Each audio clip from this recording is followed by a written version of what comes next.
በህይወትና በሞት መካከል ውስጥ ያለችው መራዊት እንግዲህ ሰናይት ህይወቷን ታድጋላት ሆስፒታል ገብታለች ማለት ነው።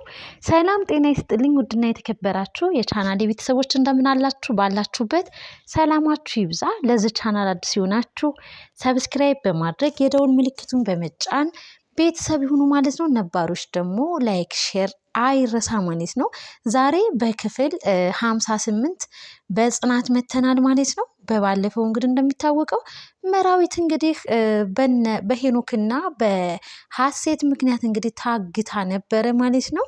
እናም እንግዲህ ዛሬ ላይ ያቺ የተማጸነቻች ያለችው እባካችሁ ልቀቁኝ፣ እኔን አግሉኝ ከዚህ ጉዳያችሁ ውስጥ እያለች እንግዲህ ስትማጸናቸውም ነበረ። ነገር ግን አንቺ መስማት የሌለብሽን ነገር ነው እየሰማሽው፣ እንዴት አድርገን ልንለቅሽ እንችላለን? በማለት ሁለቱም እንግዲህ ተደራርበው እንግዲህ እየተፈራረቁባት መራዊትን እንግዲህ በጣም አድክመዋታል ማለት ነው። እንደምናውቀው እንግዲህ መራዊት የልብ ኬዝ አለባትና አፏን እንግዲህ በፕላስተር አፍነው እጇንም እግሯንም አሳስረው አስቀምጠዋት እንግዲህ ነፍስ ውጪ ነፍስ ግቢ እንግዲህ መራዊት እጅግ በጣም ስትሰቃይም ተመልክተናል ማለት ነው። እባክሽን መድኃኒቱን እንኳን ስጭኝ ስትላትም ነበረ። አንዱ መድኃኒት ብቻ ነው እኔ ጋ ያለው፣ ሌላው እቤት ነው ስትላት፣ የት ቤት ነው ያለው ስትላትም ነበረ። ሀሴት ማለት ነው እቤት ነዋ ስትላትም ነበረ። እናም እንግዲህ ሀሴት እኔ እኮ እንግዲህ ሳልወድ በግዴ ነው እንደዚህ ላደርግሽ የቻልኩት፣ ምን ላደርግ እኔም አጣብቂኝ ውስጥ ወጣው እራስ ወዳድም ሆንኩኝ እያለች እንግዲህ ሀሴት እንግዲህ መራዊትን አሁን ብለቅሽ ስለምትናገሪ ምንም ማድረግ አልችልም ስትላትም ነበረ። እናም እንግዲህ በቃ መድኃኒቱን እኔ ከፋርማሲ ሄጄ ገዝቼ አመጣልሻለሁ ስትላትም ነበረ። እናም እንግዲህ መራዊት ያለ ወረቀት የኔን መድኃኒት ከፋርማሲ ሊሰጡሽ አይችሉም፣ ከቤት ሄደሽ አምጪልኝም ስትላት ነበረ። እናም እንግዲህ በጣም እንግዲህ ቤተሰብ እጅግ በጣም ተሸብሯል ማለት ነው። በመራዊት መጥፋት ለቤተሰብ አይደውሉ እጅግ በጣም ተቸግረዋል። ሜቢ ቤተሰብ ጋር እስከሌለች ቤተሰብንም መረበሽ ነው በማለት እንግዲህ እጅግ በጣም ሰናይትና ጽናት በአንድ በኩል በጣም አሳስቧቸው እንግዲህ ተግዘውም የመራዊት መጥፋት እጅግ በጣም አሳስቧቸው ስልኳም አይሰራምና፣ በሌላ በኩል ደግሞ እንደዚሁም ናሆም እጅግ በጣም አስቧል ተክዟል። ምን አባቴ ላድርግ እያለ እንግዲህ ኪራ ከጎኑ ሆኖ እያጽናናውም እያበረታታውም፣ ብቻ ግን ምን ማድረግ እንዳለባቸው ግራ ተጋብቷቸው በምሩ መጥፋት። እናም እንግዲህ ናሆም እኔ እኮ በጣም ነው ናሆም የመሰለው እንግዲህ ኪራ በመጥፋቱ ያኔ ሚስጥር የተባለውን ነገር ስለደበቁትና በስተመጨረሻም በራሱ መንገድ እንግዲህ ሀርዱኖባቸው ሚስጥሩን ስላካፈሉት እስከዛሬ ለምን ደበቃችሁኝ እንደዚህ ስለምናችሁ ኑሬ በማለት እንግዲህ ተናዶባቸው ነበርና በዛ የጠፋች በዛ የተቀየመችው ነው የመሰለው ማለት ነው። እናም እኔ እኮ ወደ ቤተሰቧ ሄደች እንዳልል ልብሷንም ሆነ መድኃኒቷንም እኮ ይዛ አልሄደችም በማለት እንግዲህ ናሆም ምን መሆንና ምን ማድረግ እንዳለበት ግራ ተጋብቶት እንግዲህ ለኪራ ሲነግረው ነበረ። ኪራም እኮ እኔም እኮ ጽናትን በጣም ነበር እምወዳት ሲልም ነበር። እናም እንግዲህ የኔ ወደ አንተ ተገለበጠ እያልም እንግዲህ ቻለው ሲለውም ሲያጽናናውም ነበረ። እናም እንግዲህ ጽናትና ሰናይትም በአንድ በኩል እጅግ በጣም አስበው፣ ሰናይት እንግዲህ ምን ጉር ነው ኪራ ሲመጣ እንዴት መራዊት ትጠፋለች? እንደው አንዴ መራዊት ትገኝ እንጂ እኔም ጠፍቼ እንደው ጉድ ነው ማደርጋቸው በማለት እንግዲህ በጣምም እየተገረመች፣ በስተመጨረሻም ግን ነገሩ ከበድ እያለ ጽናትን በጣም እየተሸበረች ልቤ ይጨነቃል፣ የጠራችኝ ይመስለኛል እያለችም እንግዲህ ስታስብ ነበረ። ሰናይትም እኔ ስራ ልገዝሽ አንቺም ሂጂና ተንቀሳቀሽና ስሪ ስትላትም ነበረ።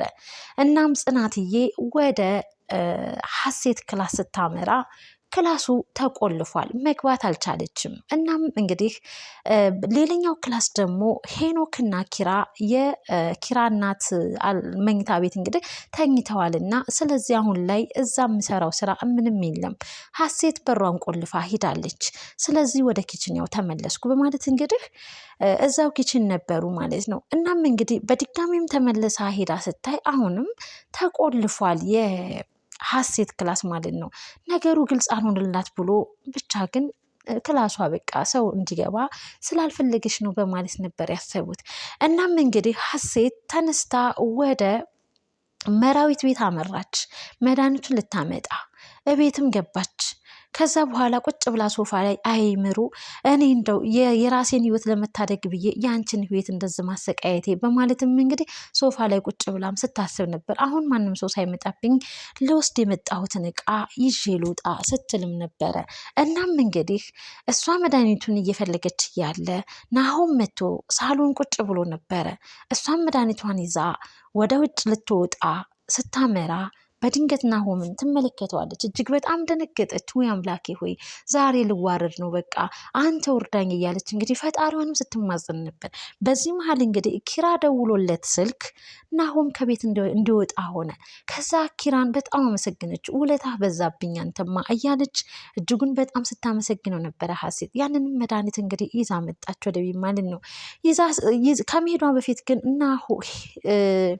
ሄኖክን ተንከባከባት፣ ደክማለች፣ ውሃም ማጠጣት፣ መድኃኒቷን ላመጣላት ነው ብለው ነበረ። ሄኖክም እንግዲህ ከሀሴትና ሰኒ ጋር ሳሎን ቁጭ ብሎ አንዳንድ ነገሮችን ሲያወራ ሲጫወት ነው። ምንም የሰው ለዛ የሌለው ምን ይመስላል እንደው ሲያስጠላ እያለች እንግዲህ ሰናይትም ስታጥላላው ነበር። ኧረ እባክሽን ተይ አንቺ እንደዛ አትበይ ገና ሳታገቢ ስትላትም ነበር። አፍጥሮ አይደለም እያለቻትም ነበረ ጽናት አስተዋይዋ ማለት ነው። እናም እንግዲህ በዛም መሀል እንግዲህ ምግብ ልስጥክ እንዴ ምሳ ትበላልክ እንዴ ስትለው ነበረ ሄኖክም ማለት ነው። በአንቺ እጅ የተሰራውንማ ቀላል በላለው ነገር ግን አሁን ስለበላሁኝ አላስፈልገኝም በማለት ወደ ታዘዘበት ወደ መራዊት ይሄዳል ማለት ነው።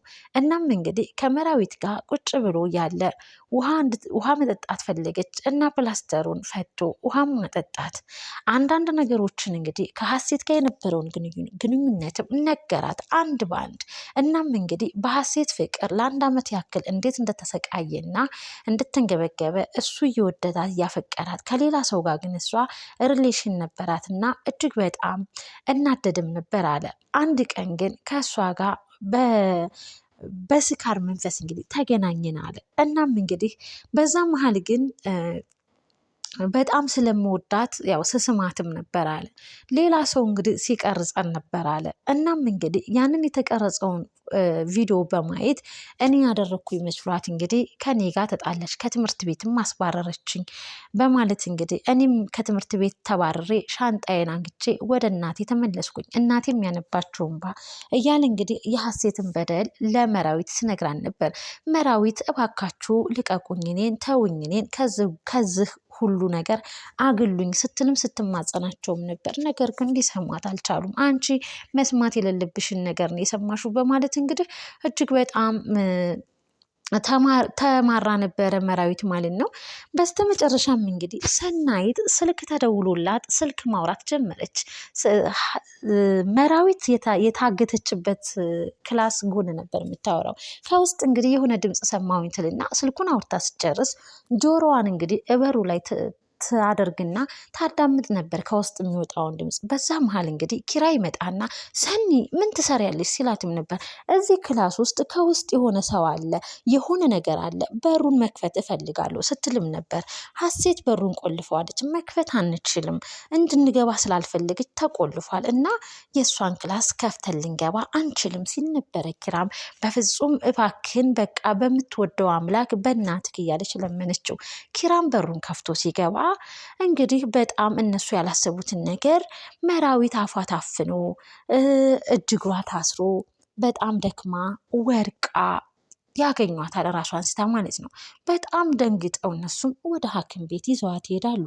እንግዲህ ሀሴትም በቃ በአንዳንድ ሰው ህይወት ሌላ ሰው መሰቃየቱ እያለች እንግዲህ የሆነ አስፓልት ዳር ሁና እንግዲህ አንድ ውሳኔ ወሰነች። እነሱ ወደ ቤት ሳይመለሱብኝ እኔ ያንን ቤት ለቅቄ መውጣትና መሄድ አለብኝ።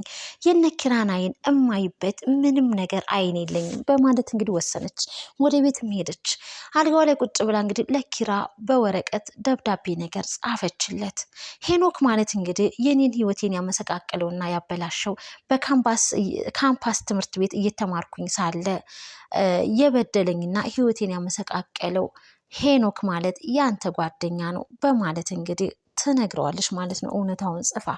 እናም እንግዲህ ስላደረግኩትና ስለሆነው ነገር በጣም ይቅርታ በማለት ወረቀቱን ቤት ትታለት ሻንጣዋን እንግዲህ ሸከፍ አድርጋ ልትወጣ ስትል በር ላይ ሄኖክ ያገኛታል።